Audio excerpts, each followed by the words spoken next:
मेरे गांव में यह परंपरा है और मान्यता है कि रात को सोते समय पैर धो के नहीं सोना चाहिए।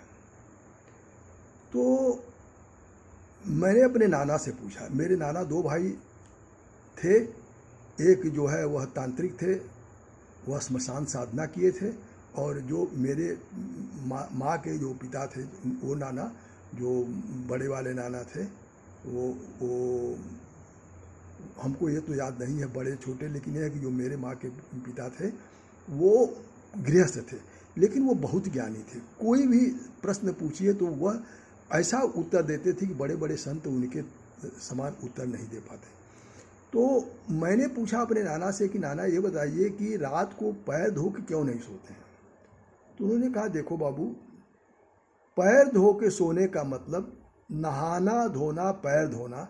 जब हम कहीं मंदिर में जाते हैं तो हाथ मुंह धो के जाते हैं, पूजा पाठ करने जाते हैं तो नहा धो के जाते हैं, और जब हम कोई पूजा पाठ धर्म कर्म यानी का कार्य करते हैं, मंत्र जप करते हैं तो नहा धो के पवित्र हो करते हैं, इसलिए कि हमारा मन, हमारा शरीर सब कुछ पवित्र रहेगा, सब कुछ अच्छा रहेगा, तो हमारे विचार अच्छे पैदा होंगे। और दिखावा में ही सही, जब कोई वो कंठी पहन लेता है, माला पहन लेता है, और वो गेरुआ वस्त्र पहन लेता है, दाढ़ी रखा लेता है, तो वो दिखावा में ही वह अच्छा आचरण करता है। गुप्त रूप से भले कुछ करे, लेकिन वो दिखावा में, और दिखावा ही एक ऐसा है कि वो दिखावा करते करते असली रूप में संत हो जाता है। जैसे नौटंकी में एक अच्छा खासा लड़का, जो पहले ज़माने में, अब तो नहीं होता है, लेकिन पहले ज़माने में लड़के ही जो है लड़कियों का कपड़ा पहन के नाचते थे, लड़कियां नहीं नाचती थी। नाच में लड़के ही जो है, चाहे रामलीला हो, चाहे जो है वह नौटंकी हो, चाहे कुछ भी हो, जहाँ नाच का काम होता था तो पुरुष ही जो है वो लड़की का कपड़ा साड़ी पहन के नाचते थे। तो नाचते नाचते उनका हाव भाव जो है वह लड़कियों की तरह हो जाता था। तो और जो राजा का पाठ करता था, उसको बोलते बोलते उसकी बोली राजा की तरह हो जाती थी, उसकी बोली तड़कदार हो जाती थी।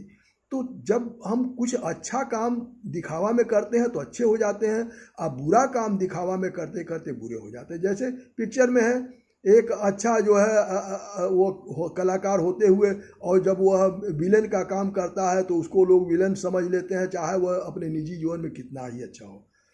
और जो एक बार जो है, अगर कोई रामचंद्र जी का पाठ कर दिया, कोई भगवान का पाठ कर दिया, तो लोग उसका पैर छूने लगते हैं, उनके प्रति भावना हो जाती है, और उसकी भी भावना ऐसे ही हो जाती है, वो भी ऐसे ही आचरण करने लगता है। तो दिखावा में सही जब हम अच्छा काम करते हैं तो अच्छा वो धीरे धीरे अच्छा हो जाते हैं, और दिखावा में ही बुरा काम करते बुरा हो जाते हैं।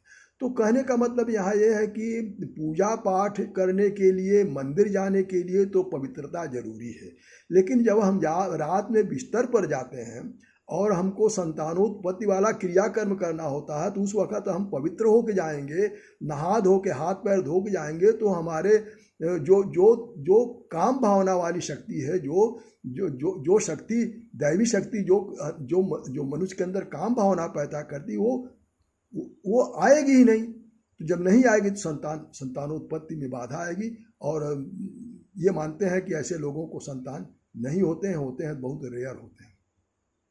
तो इसीलिए जो है वो हम लोगों के वहाँ ये है कि वो उसका यही है कि जो लोग रात को पैर धो के सोते हैं उनके संतान नहीं होते हैं, या उनका पारिवारिक जीवन ठीक नहीं होता है, और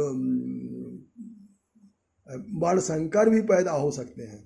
तो कहने का मतलब यह है कि यही कारण है। तो उन्होंने जो कारण बताया मुझे था, याद था। मेरे नाना को तो मरे हुए जो है वह 50 वर्ष से लगभग, हाँ 50 वर्ष होने जा रहे हैं। 1975 में मरे थे। लेकिन यह है कि वो उनकी बात एकदम सत्य है।